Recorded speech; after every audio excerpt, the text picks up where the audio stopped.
The secondary bracket for the Johto True Power Tournament is well underway as trainers who lost in the main bracket get a shot at redemption. Last time we saw quite a strategic battle between Gym Leader Price of Mahogany Town against Gym Leader Chuck of Cianwood City that really demonstrated just how valuable team synergy can be, especially when you have a monotype team like most gym leaders. Today we have a battle between two closely ranked gym leaders ranked 6th and 5th in the region respectively. Whitney of Goldenrod City will be taking on Morty of Ecruteak. Let's head to the team previews to see how the team matchup is looking. Both Morty and Whitney have quite bulky teams, but they also have some powerful fast Pokemon as well. They're both in a kind of similar situation here. Neither of their predominant stab-type moves will affect each other's Pokemon, so this is an interesting situation where they'll have to make use of their bulk, strike when it's advantageous, and make use of their secondary typings. Our producers have informed us that both trainers are ready for battle, so let's head to the stadium for what is bound to be a wild match. Here we go, two closely ranked gym leaders. We've got Whitney of Goldenrod City versus Morty of Ecruteak. Whitney starting off the battle with her Clefable, a very terrifying lead from her. Very, very bulky and hard to deal with overall. Whereas Morty's going to send out his Jellicent, another bulky Pokemon, perhaps not quite as so. But Jellicent's going to go for the Scald right away. Morty going on the offense against this Clefable, perhaps realizing he doesn't want to switch out and allow this thing to set up a little bit, which it actually has here with the Stealth Rock. Getting some hazards on the field immediately, always a crucial move. But we're going to have to see Jellicent going for the Scald again, so Morty just wants to get some damage off on this thing. Let's see what he's got planned here that will burn the Clefable. But of course, Clefable does have the Magic Guard ability, and now going for the Calm Mind is the Clefable. That is going to power up its special attack and special defense, making it even more terrifying. I don't know how Morty's going to want to deal with this here, but of course, switching out would be dangerous right now. Going for the Hex. The Hex is going to be a great move, actually, because the Clefable is burned, so that does double damage. And after the Calm Mind not doing quite as much as one would hope, but Clefable now getting some recovery, too, with the Citrus Berry. This thing is powering up even more now. This is a little bit scary here. Again, another special attack and special defense boost. So, Jellicent's attacks are going to do less and less damage each turn. But that Hex burn boost is pretty crucial here. That's very, very valuable for Morty's side. And, of course, the Clefable has used up all of its recovery with that Citrus Berry. So, Morty just wanting to do as much as he can on this Clefable while he can. And the Moonblast from the Clefable coming in now and doing, ooh, a little bit less than half on the Jellicent, but the special attack drop does come into play. Oh, that is so unfortunate. Jellicent now going for the Hex again on Clefable, wearing it down quite a lot. Clefable's now in the red with no options for recovery, but here comes another Moonblast on the Jellicent. Oh, and Jellicent surviving with 2 HP remaining, able to go for another Hex. Will it take the Clefable out? No, the Clefable surviving too. This is an insane bulky battle right at the beginning here, and that will be the end of the Jellicent. But Morty doing a great, fantastic job of weakening that Clefable. Now he can kind of pick it off with the Gengar. The Gengar is his signature Pokemon. The Stealth Rocks will do a little damage here, but of course Gengar outspeeding and going for the Sludge Bomb. That is going to absolutely destroy the Clefable. Clefable had an opportunity to kind of set up there, but that Jellicent, being another bulky Pokemon, did not allow it to get too far. But now the Blissey coming out on the field. Blissey is a terrifying prospect for any specially offensive Pokemon. So Morty is going to switch out right away into the Dusknoir, his only physically offensive Pokemon. Now, if I were Morty, I'd be playing this really, really carefully with this Dusknoir. Dusknoir is his only shot at being able to take down this Blissey. So here comes the Flamethrower from the Blissey. Now, Dusknoir has to watch out for the burn. That won't do much damage, but the burn from the Flamethrower would be an absolute game changer, so he's got to be careful. Now the Tauros coming in from Whitney. A good switch there, because of course, Tauros does have the Intimidate ability, so Dusknoir's attack will be lowered. Now going for the Earthquake won't do as much damage, and Tauros is relatively bulky as well. So yeah, not doing a whole ton of damage, maybe about a quarter damage on that Tauros. Dusknoir is going to be forced to switch now. Morty sending out the Cofaxrigus. That is his physical wall, so a good switch there. We'll have to see what the Tauros wants to go for. Stealth Rocks, of course, coming into play still, and the Earthquake from the Tauros. How will the Cofaxrigus handle this? Pretty well, actually. Not even going below half after Stealth Rock. So now Tauros is in a little bit of a compromised position here, especially as it gets some Life Orb damage each turn it uses an attack. So Cofaxrigus also getting a little bit of recovery too from the leftovers, but Whitney's going to stay in here, perhaps feeling relatively safe and wanting to damage this Cofaxrigus before it starts setting something up. Not a bad play overall, but she's got to watch that Life Orb damage. Here comes the Energy Ball. Of course, no stab coming in from the Cofaxrigus, but the Tauros survives just barely. The energy ball not enough to pick it off. That is perhaps key because Whitney now has the opportunity. Yes, she is going to switch out. She's going to take that opportunity to switch out and go back into the Blissey now. Now, Blissey will absolutely eat an energy ball up. Let's watch this. This is going to be hilarious. Oh, man. Blissey just completely eating that up and getting some leftovers recovery. Basically did nothing at all. So now Morty's kind of stuck out there on the field with his Cofaxrigus, unless he can kind of set it up somehow. Let's see what he decides to do. He is going to switch out. That is probably a wise decision, going in for the Chandelure now. Now, Chandelure, if the Blissey did go for something like Flamethrower, won't do a whole lot. The Stealth Rock's hurting Chandelure badly, though, and here comes indeed the Flamethrower. That's going to do not very much at all on the Chandelure. Chandelure does have leftovers, it seems, too. Perhaps a little bulky variant here. We do know that it is relatively speedy, though, and Blissey now back up to full health. That is dangerous. Chandelure now going for the Substitute, though. Oh, it does have Substitute.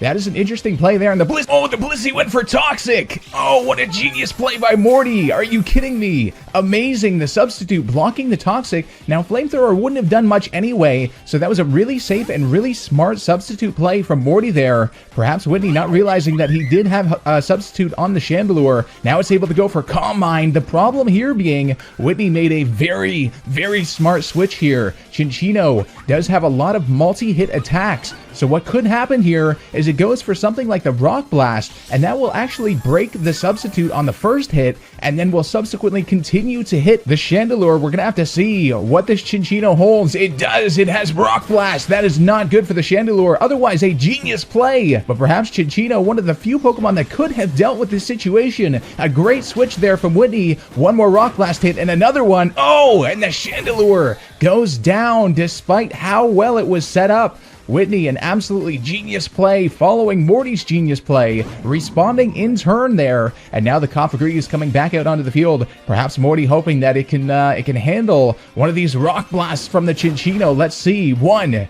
2, 3, 4.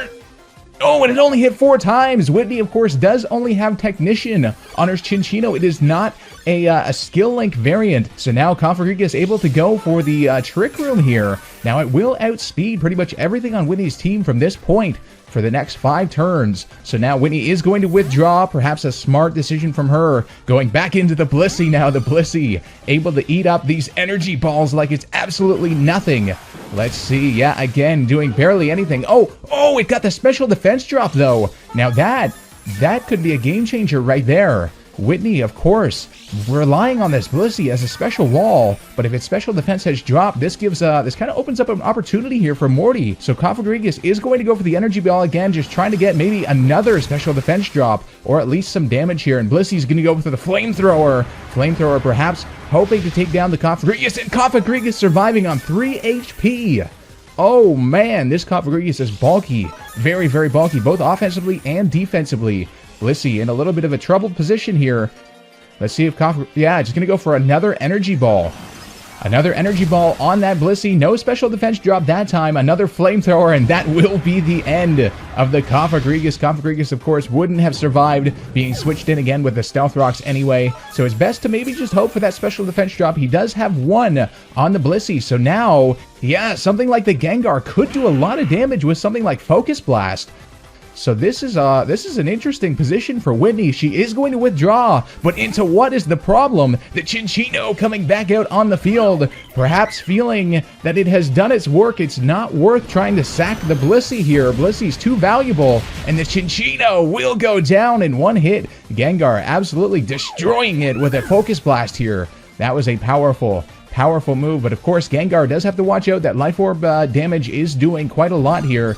And Blissey coming back out on the field. Oh, switching it right back in. Now that it, of course, does not have the special defense drop anymore. And the Dusknoir coming back out. Morty instantly getting his physical attacker back out. And now the stones are going to do some damage, though. Every time Morty switches, that's the thing that he has to be kind of aware of that. But here comes the Flamethrower from the Blissey. Now, again, the burn is what we have to watch out for, but no burn, it looks like. And the Dusknoir does have the Citrus Berry, too, restoring a little health. That might be quite crucial here. Now the Blissey getting a little bit of recovery here, and now the Dusknoir does have the upper hand. Let's see, Whitney is going to switch, but into what is the question? Oh, here comes her signature Pokemon, the Miltank. The Miltank will likely eat anything up, but oh, Morty pulling a double switch into the Froslass. Perhaps predicting the switch, knowing that Whitney would not want to get her Blissey hurt. So what a play there from Morty coming into the Froslass here, going for Thunder Wave too. That is crucial on the Miltank. Miltank paralyzed is not a Miltank at all. Oh, what is this? It looks like, oh, the Lumberry. Oh no, the Lumberry coming out on the Miltank. Now Miltank going for Toxic, perhaps not having an offensive way to deal with Froslass here. Froslass has been a troublesome Pokemon throughout the whole tournament for a lot of different teams, but now the Froslass could potentially go for the Thunder Wave again. Whitney's going to switch out, does not want to have her Miltank permanently paralyzed, that's for sure. And going into the Blissey, now the key here is that Blissey might either have the Natural Cure ability or it could have the Heal Bell. But I don't know, it's either Morty could go for the spikes here or the Thunder Wave, just trying to paralyze that Blissey and gain some momentum throughout the battle here. We're going to see here Froslass indeed going for the Thunder Wave, wanting to paralyze that Blissey as soon as possible. It either has to waste a turn using Heal Bell or it has to switch out, because of course Blissey is one of Whitney's most valuable Pokemon, but the Flamethrower coming through. Oh man, Morty perhaps not taking that into account, and the Froslass will be at very, very low health. It looks like it might die after the Toxic setup by the Miltank, of course, was pretty unfortunate on Froslass's part. It did miss its first Thunder Wave there. But of course, now the Blissey is paralyzed, and Morty has a free turn to switch in. The Dusknoir coming back out. Now this thing is a problem. These are perhaps two of the biggest problems on the field for each trainer, the Blissey and the Dusknoir. So Whitney is going to be forced to withdraw, does not want to take a physical attack from a Dusknoir, and into the Miltank. Miltank will do better with that. Let's find out how much it will do though. The Earthquake on the Miltank. Let's see. Oh, about maybe a little bit less than a quarter damage. So not a great amount of damage there. But of course, Miltank can't do a whole lot against Dusknoir either. And into the Gengar comes Morty. Okay, interesting. A good switch here perhaps. Miltank going for the Toxic. Yes! Oh! Predicting the Toxic, realizing the Miltank might not have much offensively against Dusknoir. The most it would have is Toxic, sending out the Gengar. Now going for the double switch back into the Dusknoir. Oh man! So what is the Miltank going to go for now? Let's find out. No, Whitney is going to withdraw, perhaps having nothing to deal with the Gengar. So the Dusknoir coming back out. Morty pulling an amazing double switch here, because now the Blissey is forced out against the Dusknoir, the exact position it does not want to be in. So Morty playing some mind games here, and now the Blissey will have to withdraw back into the Miltank. And now Dusknoir is getting another free hit off on the Miltank. If only that Froslass had gotten off some spikes, that would be very valuable here. Trying to deter Whitney from switching. But of course the Miltank will tank another Earthquake. Still just above half health here. And Whitney now going to switch, perhaps predicting the switch into the Gengar. Let's see what happens here. Blissey coming back out on the field, but no, Morty, more mind games, going for the Earthquake. Able to get off a physical attack against the Blissey. Let's see. Ooh, doing about a quarter, perhaps not as much as we might have expected. But Blissey does not have much to deal with the Dusknoir here. Gonna have to see how this plays out. This is the pivotal point of the battle here. The Flamethrower coming out from the Blissey. Again, this burn is something we have to watch out for here. Dusknoir going for Earthquake. Gonna stay in and keep attacking this Blissey relentlessly. This is gonna be an interesting play. Blissey now below half health, but of course the leftovers will bring it back up. It all depends what Whitney wants to do here. Perhaps predicting something. No, going for the Flamethrower again. So she's just going to try and take this Dusknoir down, realizing if she's able to, she will be at a 4-0 advantage. Well, not 4-0, 4-1 advantage over Morty, actually. Another Earthquake coming on the Blissey. A good amount of damage yet again. Now, it all depends. Does Whitney want to heal up here or try and just take this Dusknoir out, thinking it's too terrifying? And Dusknoir actually going for the Sucker Punch here, outspeeding and hurting the Blissey quite a lot. Blissey will go for the Flamethrower, taking down the Dusknoir. Now, all of a sudden, Morty is down 4-1. Whitney has played this exceptionally well. The Blissey will go back up to yellow health here. And now the Gengar coming out on the field. Perhaps here, Whitney would not want to switch if the Gengar does go for Focus Blast. Let's find out what happens here. It is going to go for the Focus Blast. Whitney perhaps hoping for the miss, but it will connect on the Blissey and finally taking that thing down. That thing has been a huge, huge threat but of course the Gengar will lose some health to its Life Orb here, which is a key factor as it has 3 Pokemon to contend with. The Ursaring now coming out on the field. That thing will get outsped, perhaps Whitney just wanting to get that Life Orb damage off.